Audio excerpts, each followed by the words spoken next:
ESPN 9 news देख रहे हैं आप। मैं हूं आपके साथ दिनेश कुमार। महाराष्ट्र की चर्चा करेंगे दर्शकों।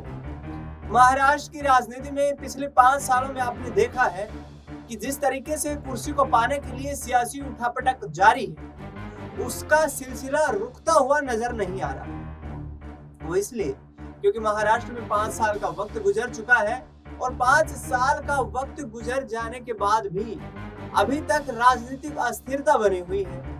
आगे आने वाले महाराष्ट्र विधानसभा चुनाव को लेकर के बड़ी खबर ये है, अजीत पवार ने शिंदे सरकार में शामिल होने का फैसला कर लिया था, लिहाजा यहाँ पर शरद पवार गुट में एक बार फिर से वे वापसी करते हुए दिखाई दे सकते हैं।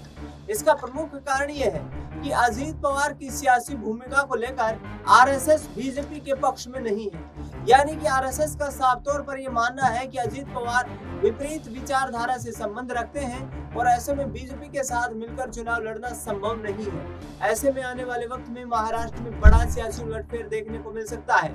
पिछले दिनों जिस तरीके से एकनाथ शिंदे और अजीत पवार ने कहा कि राजनीतिक रूप से कोई भी दुश्मन नहीं होता है, अजीत पवार ने तो यहाँ तक कहा था कि राजनीति को साधने के लिए पारिवारिक दुश्मनी नहीं साधनी चाहिए और ऐसे में उन्होंने चाचा शरद पवार की शरण में आने के लिए बड़े संकेत दे दिए थे। अब देखना ही होगा कि कांग्रेस पार्टी, शरद पवार और यहाँ पर जिस तरीके से उद्धव ठाकरे महाविकास आघाड़ी गठबंधन को यहाँ पर आगामी वक्त की राजनीति के लिए मजबूत करते हुए नजर आ रहे हैं। एकनाथ शिंदे की वापसी होने से क्या महाविकास आघाड़ी गठबंधन और भी अधिक मजबूत होता हुआ नजर आएगा, क्योंकि डिप्टी सीएम की जिम्मेदारी संभाल रहे अजीत पवार यदि यहाँ पर इंडिया अलायंस में शामिल हो जाते हैं तो जाहिर तौर पर शरद पवार की एनसीपी मजबूत होती हुई नजर आएगी और एनसीपी एक बार फिर से महाराष्ट्र में बड़ा सियासी उलटफेर करते हुए पाई जा सकती है। दूसरी तरफ उद्धव ठाकरे ने एनसीपी और कांग्रेस पार्टी को यहाँ पर खुला ऑफर दिया है कि महाराष्ट्र में विधानसभा चुनाव से पहले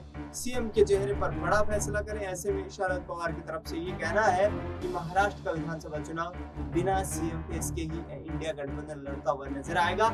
सरकार बनाने की परिस्थिति में सीएम के चेहरे का ऐलान किया जाएगा। फिलहाल इस खबर में इतना ही। देश दुनिया की तमाम बड़ी खबरों के लिए आप देखते रहिए एसपीएन 9।